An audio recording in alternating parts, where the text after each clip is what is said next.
Salut à tous, je suis Valentin de la concession YAM Paris 15. Et Mathieu, donc le dirigeant de la concession. Exactement, donc vous êtes dans notre première newsletter vidéo. Le principe c'est de vous présenter oralement, d'en discuter les sujets principaux que vous allez trouver dans notre newsletter, que vous allez trouver à l'écrit, mais on vous en fait un rapide sommaire entre nous. Voilà. Donc le premier point, ça concerne l'humeur de Mathieu, c'est-à-dire un peu son billet d'humeur en fait. Et ce mois-ci ce sera globalement, je t'écoute. Eh bien, un petit peu le coup de gueule sur notre privation de liberté à Paris. Et pour ça, en fait, je veux vous proposer une solution, c'est de tous adhérer à la FFMC, qui est la Fédération française des motards en colère, et qui défend vos droits et qui dernièrement a obtenu l'annulation du contrôle technique de la moto. Donc voilà, très important. Ouais. Surtout qu'ils sont aussi en ce moment en train de batailler contre le stationnement payant des deux roues à Paris, ce qui est il y a vraiment, il faut se mobiliser. Voilà. Il faut faire entendre notre voix. Voilà. Et puis après, pour peut-être le côté plus positif, l'arrivée de plein de belles choses dans la gamme Yamaha sur 2022. Et puis on va un petit peu en parler, je pense, dans la... Voilà, ça nous amène au deuxième point qui concerne en fait l'arrivée des Yamaha électriques, puisque ça y est, enfin, les deux modèles ont été officiellement présentés. On a d'une part le Neos, qui est apparenté à un 50. Voilà. Alors le 125, je préfère qu'on n'en parle pas. Voilà, de toute façon, il y a parce que c'est un produit qui n'est pas prévu en termes de production. Il y a un test market qui va être mis en place là à Paris. En sharing, donc le scooter partagé, donc ça vous pourrez les louer, ça c'est possible. En revanche, le 125 on n'en parle pas pour l'instant, on reste sur le 50 cm3 qui s'appelle Neos. C'est ça. Le point suivant, ça va concerner donc chaque mois on va essayer de trouver un client de la concession qui veut bien nous parler de lui et de son véhicule, et ce mois-ci la première personne ce sera Juliette qui nous parlera donc de son expérience à moto et de sa moto qui est une Tracer 7. Voilà, donc vous pourrez lire son interview directement dans la newsletter. Voilà, là on vous relaye à chaque fois les articles. C'est ça. Après on vous invite à aller voir en détail si ça vous intéresse. Voilà, tout à fait. Par exemple pour l'électrique, on va développer, on va expliquer où en est Yamaha, ce qu'il en est en fait un petit peu de l'actualité. Du Neos 50. Voilà, un peu plus d'infos sur le Neos. Voilà. On a aussi l'essai du mois.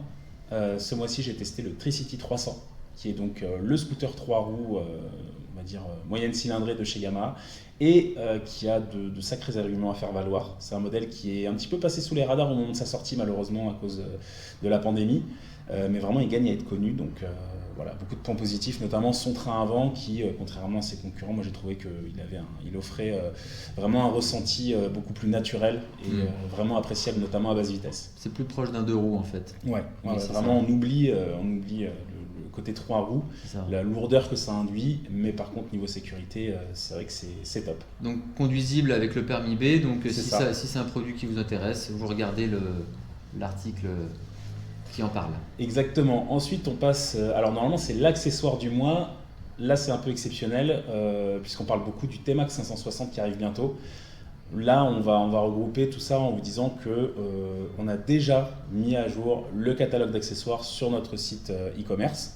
Est-ce que tu peux expliquer quand même très rapidement, ça c'est important, le concept? Voilà, notre concept c'est que c'est pas juste un catalogue d'accessoires que vous allez retrouver à peu près partout. Nous on essaie de détailler un peu plus les fiches produits, de vraiment faire une sélection d'articles. En vidéo. Voilà, dès qu'on le peut. Quand on le peut, le plus souvent. Voilà, histoire de vraiment présenter l'accessoire du mieux possible, ce qui nous a plu dedans, si on a eu des retours clients aussi, ce qui fait que voilà, pourquoi on a choisi. Il y a aussi des articles qui du coup n'y sont pas parce que nous on considère que ils sont pas assez bons. Voilà. Mais voilà, c'est le principe de notre boutique e-commerce. Et donc pour le T-Max, vous avez les accessoires esthétiques, les accessoires pratiques, les solutions anti-vol aussi, parce que malheureusement le T-Max c'est un peu son point noir. Mais voilà, pour le 560, même s'il arrive bientôt, en tout cas nous on est déjà prêts pour ce qui est des accessoires. Voilà. Et donc donc le catalogue, c'est la boutique en ligne YAM Paris 15. Voilà qui traite les 4 sujets, donc l'esthétique, le pratique, la performance et la sécurité. C'est ça. Exactement. D'ailleurs, en parlant de sécurité, on passe au point suivant qui est chaque mois on va vous présenter une solution que met en place YAM Paris 15. Là, celle qui nous tient beaucoup à cœur, c'est le tracker espion. voilà, développé par Mathieu, donc je te laisse en parler un petit peu. Voilà, donc mon tracker, je l'appelle comme ça, bon, le concept, ça a été de faire un système qu'on puisse dissimuler de manière optimale, donc autonome en batterie, et avec une autonomie suffisamment longue pour qu'on puisse avoir la possibilité au bout de 3-4 ans chercher le véhicule en activant les systèmes qu'on a mis au point pour chercher. Donc le principe, c'est utiliser une mallette avec le détective qui va lui aller trouver dans les endroits fermés grâce à cette mallette qui est un détecteur de tracker. Bon, je vous en dis pas plus, après je vous laisse regarder l'article et puis essayer de comprendre en fait le système. Ce que je peux vous dire, c'est qu'en tout cas sur 2021 et le début 2022, là on a déjà eu 2 vols, 100% des véhicules retrouvés. Donc après, je peux pas être plus convaincant à mon avis, enfin, c'est le meilleur argument, hein, je crois. Il n'y en a eu qu'un qui était partiellement démonté et puis tout le reste a été retrouvé en bon état ou en très bon état même plutôt.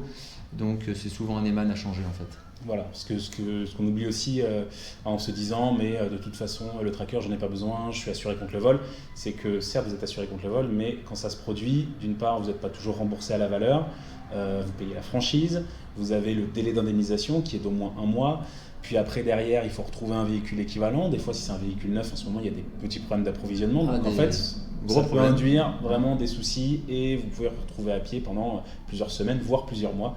Donc, alors en général, sauf si vous avancez l'argent vous-même, c'est au minimum 1 mois, ça c'est vraiment le cas. Le minimum. 1 mois et demi même, parce que le temps qu'on ait l'argent, qu'on puisse faire la commande, et là on est en train de prévoir le cas le plus favorable. En réalité, les cas favorables en ce moment, il n'y en a pas trop. C'est ça. Voilà. Donc c'est vrai qu'en tout cas, le tracker est une solution pour toutes les personnes qui utilisent un 2 roues un petit peu convoité en Ile-de-France, c'est une solution qui est absolument à privilégier et jamais oublier que l'assureur est toujours gagnant puisqu'il a même cette obligation légale. Partant de ce principe, vous pouvez effectivement être gagnant sur le long terme en vous protégeant et en vous assurant même vous-même éventuellement. C'est ça. Point suivant, c'est l'interview du collaborateur du mois, de l'employé Paris 15 du mois.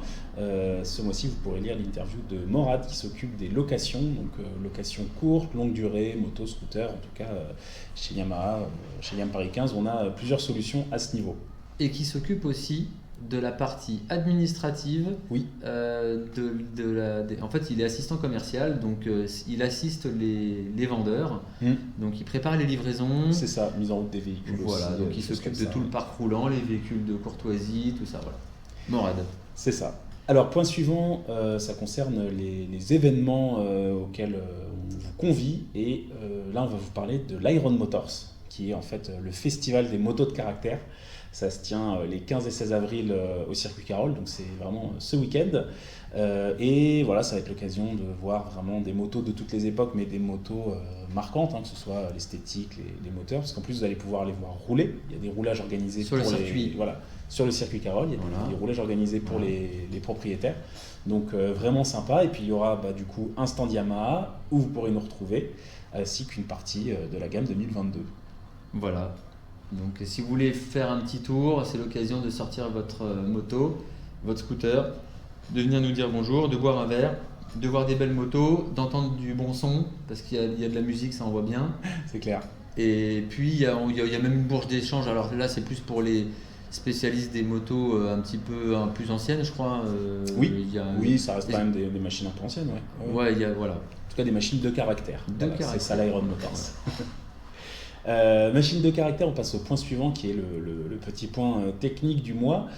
Ça concerne la Yamaha R7 qui est donc une nouveauté 2022, qui est la petite sportive issue de la NT07 qu'on aime beaucoup à tel point que notre version de démonstration, on l'a équipée alors au maximum, puisqu'on lui a mis le catalogue d'accessoires, on lui a mis aussi des solutions propres qu'on a développées nous, notamment les rétroviseurs qu'on a réussi à adapter, ceux de R1 avec clignotant intégré. Et puis effectivement, la dernière en date, c'est un amortisseur Öhlins pour magnifier encore un peu la tenue de route. Voilà, pour encore améliorer la tenue de route. Voilà. C'est ça. Tout à fait. On passe ensuite aux sorties. Donc les sorties, ça va concerner un peu les événements qui là pour le coup sont organisés par Yam Paris 15. On a des sorties pistes évidemment, sur différents circuits cette année, des beaux circuits, que ce soit en France ou à l'étranger, puisqu'on a notamment Le Mans, Manicourt par exemple, mais on a aussi Aragon en Espagne et puis Misano en Italie. Donc voilà, plutôt sympa, dépêchez-vous, les places sont limitées. Donc inscription via la boutique en ligne, tout à fait, dans l'onglet événements. Vous allez aussi pouvoir retrouver les futures balades qu'on va organiser. Ça, c'est encore en gestation, mais cette année, en tout cas, on veut organiser au moins une balade qui permettra de venir rouler tous ensemble, mais pas que. On garde un peu la surprise, mais en tout cas, ça s'annonce plutôt sympa. Et puis aussi, nos présentations de modèles. Donc là, la plus attendue, c'est celle du T-Max, qui arrive très bientôt, courant mi-mai. La date précise sera communiquée vraiment sans plus tarder. Et puis un tout petit peu plus tard, on aura la NT10, roadster énervé, directement issu de la R1. Donc pareil, ça on voulait marquer le coup et la présenter comme il faut. On l'appelle la R1 en street bike. Et pour revenir sur le T-Max, préciser qu'il y a quand même une soirée qui va être dédiée, donc avec possibilité de vous inscrire encore. Voilà, c'est ça. Ouais. Sur le site e-commerce, toujours. Voilà, si vous voulez être tenu informé de cet événement, et en fait de chaque événement, c'est le principe. C'est ça. Donc on vous invite à faire un tour sur la rubrique événements. Voilà. Et ça nous amène au dernier point qui est le côté un peu média moto. En tout cas, on va essayer de vous présenter chaque mois, que ce soit un livre, un film, une série, quelque chose qui nous a bien plu. Et ce mois-ci, ça se passe sur Amazon Prime Video. C'est la série MotoGP Unlimited qui plonge en fait dans les coulisses du MotoGP, qui du coup pour cette première saison, je crois que c'est 8 épisodes de 50 minutes à peu près, qui s'est concentré sur la saison 2021. Donc il y a eu de sacrées belles choses cette année, il y a eu des changements d'écurie pour les uns, il y a eu des fins de carrière pour les autres, notamment Rossi, et puis il y a eu le titre de Quartararo. Voilà, chez Yamaha, donc petite fierté. Voilà, magnifique. Un Français chez Yamaha, nous, on peut pas être C'est vraiment une saison exceptionnelle, c'est vrai que ça... Voilà, donc la série en elle-même, plutôt pas mal en tout cas, c'est pour ça qu'on vous la recommande, c'est que ça monte en puissance au fil des épisodes, mais niveau émotion, c'est bien. Donc même pour ceux qui connaissent pas, c'est quand même assez didactique pour découvrir le MotoGP. Voilà, donc je crois qu'on a un peu fait le tour, donc on espère que ça vous a plu, on espère que vous intéresserez aux différents sujets, tout ce qu'on a pu développer en texte, et puis si vous avez des choses à nous communiquer, on est tout oui. Voilà. Est-ce que le format vous plaît, tout ça, vous nous mettez en commentaire. Exactement. Voilà. Et puis à bientôt chez Yam Paris 15. Salut.